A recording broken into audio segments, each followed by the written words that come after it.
Dietro le quinte di Vlad Dracula con il cast al completo, sentiamo subito la novità di questo spettacolo, perché è prosa ma anche musical, ma c'è un ottimo impianto scenografico da paura, ci hanno garantito. Come funziona?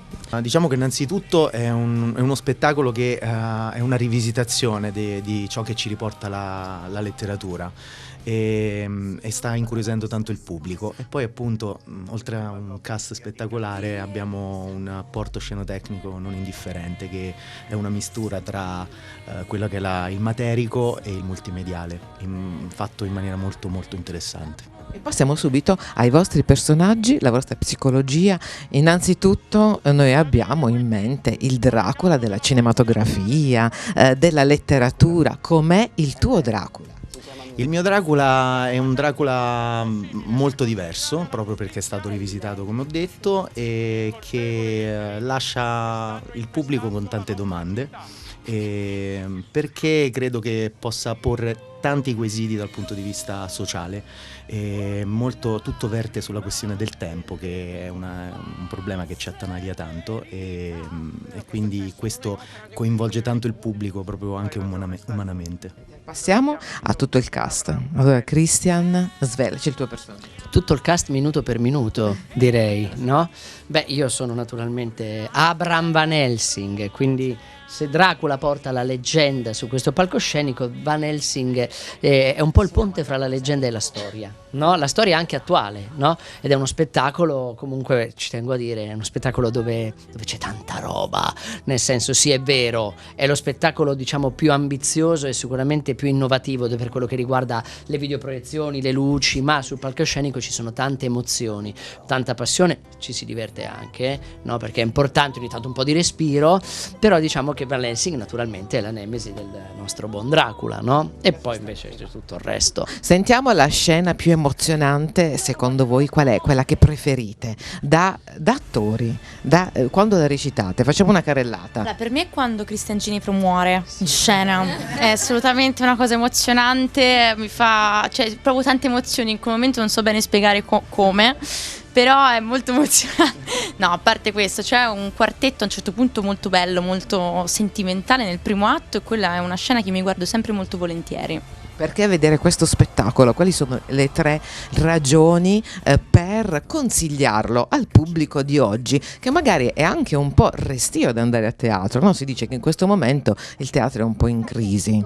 Che no, non mi Forse i musical no, però l'altro tipo di spettacolo è un po' in crisi rispetto magari alle piattaforme. Allora, guarda, io naturalmente innanzitutto un cast con Beatrice Baldaccini, Marco Stabile, Arianna Telè, Giorgia Adamo non si trova da nessuna parte, ok? Quindi per questo va visto, bisogna andare a teatro. Però fondamentalmente questa è una cosa che ci tengo a dire tanto, prima di passare la parola a Marco e ad Arianna, è il musical è fondamentale per il teatro italiano perché crea nuove generazioni di gente che va a teatro, ed è per questo che il pubblico che va a vedere musical non va tradito con spettacoli di serie U.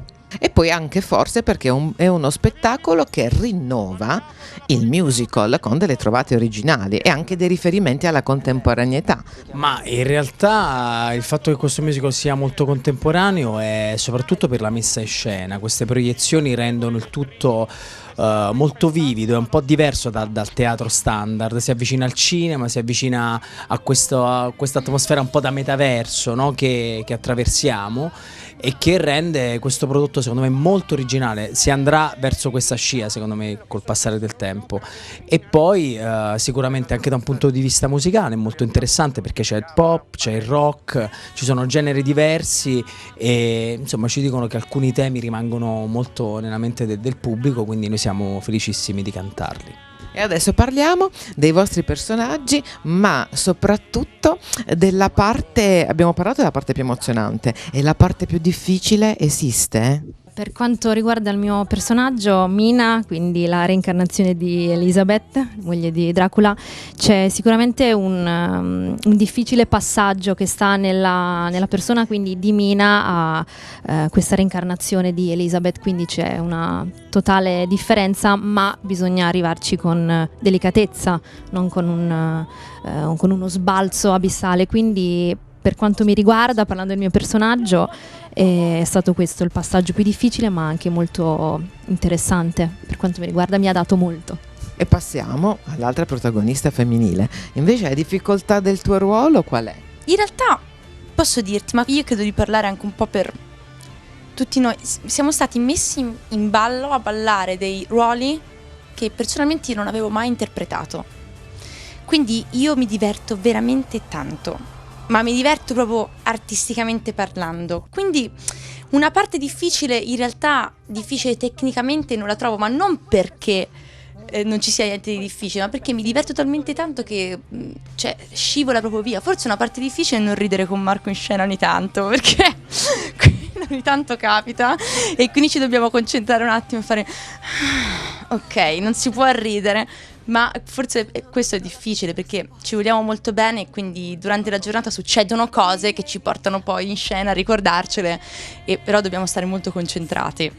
Per quanto mi riguarda, io credo che il mio Dracula sia drammaturgicamente, per me è stato molto difficile affrontarlo inizialmente, perché non gli trovavo questo movimento drammaturgico, dato che era il punto in cui intorno a Dracula giravano tutti i personaggi, giustamente si costruiva la storia con loro. Il mio non si muoveva tanto, quindi la mia difficoltà è stata quella che attorialmente dovevo creare questa sorta di montagna russa emotiva con pochi trampolini. Quindi questa è stata la mia difficoltà attoriale, che sembra che sia arrivata al pubblico, quindi ne sono molto felice. No, in realtà io ti dico la verità, penso che la messa in scena sia talmente efficace che poi è semplice vivere la storia. In particolar modo io mi ritrovo un pochino entro in casa di Dracula come un giornalista che vuole intervistarlo e poi incontra qualcosa che non è terreno, però in realtà appunto la messa in scena è talmente convincente che io riesco a spaventarmi in maniera molto serena. Non fingo ovviamente, però non mi risulta così difficile perché secondo me le idee che sono messe sul palco sono efficaci. Parliamo del pubblico. È vero che lo spettacolo cambia sera per sera e non è mai uguale, no? E questo è il bello della diretta e di essere un attore, no?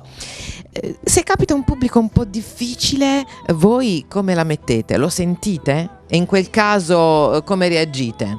Noi dobbiamo volere bene al pubblico, perché il pubblico arriva a teatro che ha vissuto la vita là fuori e magari ha lavorato 9 ore e magari non ha trovato parcheggio, non qui al team naturalmente, e magari è stanco, magari ha avuto una brutta notizia e poi ha deciso di venire qui a farsi raccontare una storia, e quindi noi dobbiamo essere bravi noi a far planare il pubblico. Si spegne la luce come in camera di mio figlio e gli si racconta una storia, bisogna avere pazienza, il pubblico deve entrare piano, non è che possiamo andare giù a dargli un cazzotto in bocca alla prima scena. Il pubblico non è solo il pubblico, siamo una persona alla volta. Ma esiste una differenza anche in Italia? Sì. Pubblico di Roma, pubblico di Milano, qual è il pubblico un po' più restio, il pubblico un po' più difficile da conquistare secondo voi? Io non credo che si notano queste cose dal punto di vista delle intensità, poi magari Beatrice vuole aggiungere qualcosa, però quello che io trovo è che più che la differenza tra regioni che facciamo è una differenza di abitudine a applaudire in dei momenti, o determinati teatri che sono abituati a determinati spettacoli, e io trovo questa differenza proprio di rispetto diverso, non che uno ne abbia, un pubblico ne abbia, un altro no, però è proprio quella dose di spudoratezza in quel momento, di quell'istinto che ti fa partire l'applauso in determinati momenti. Molte volte capita che il pubblico non applaude per tutto lo spettacolo, ma questo non vuol dire assolutamente che non abbia apprezzato o perché non sia caloroso, ma semplicemente perché sono abituati magari in quel teatro con determinati spettacoli a reagire in un determinato momento e poi alla fine si lasciano andare in standing ovation meravigliose.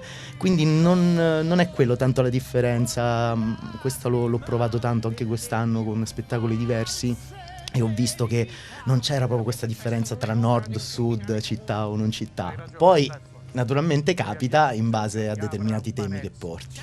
E adesso parliamo della qualità che voi avete in comune con i vostri personaggi, oppure se non ne avete proprio. Per esempio tu, c'è qualcosa di te in questo Dracula? Sì, il tormento infinito. Sono tormentato a vita.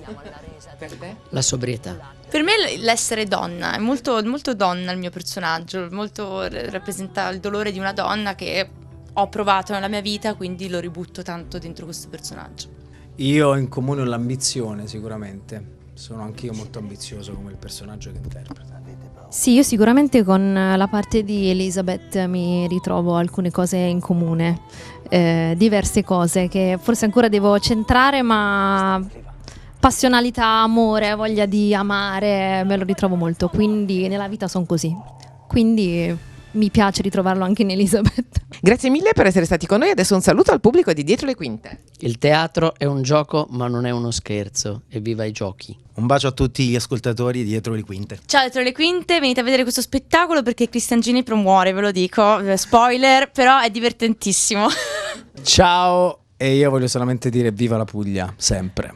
E io dico viva il teatro e venite a vederci prossimamente. Grazie. Auditorium Angiuli qui ad Adelphi, una manifestazione tutte per i giovani, Festival Teatriamo, ma c'è una vera sfida 40 personaggi in soli 90 minuti di spettacolo. Siamo qui con la direttrice della rassegna teatrale, la responsabile della rassegna teatrale, alla quale vogliamo chiedere ma quanto è importante coinvolgere le nuove generazioni con il teatro. È molto importante. Mio padre diceva sempre: il teatro è un fatto culturale serio ed è il modo di apprendimento più efficace, perché si impara divertendosi. Attore si nasce o si diventa? Si diventa, e quindi tutti possono realizzare questo sogno. Come te la vedi tu, la situazione anche degli attori oggi? Rispetto per esempio alla televisione magari, per fare teatro ci vuole?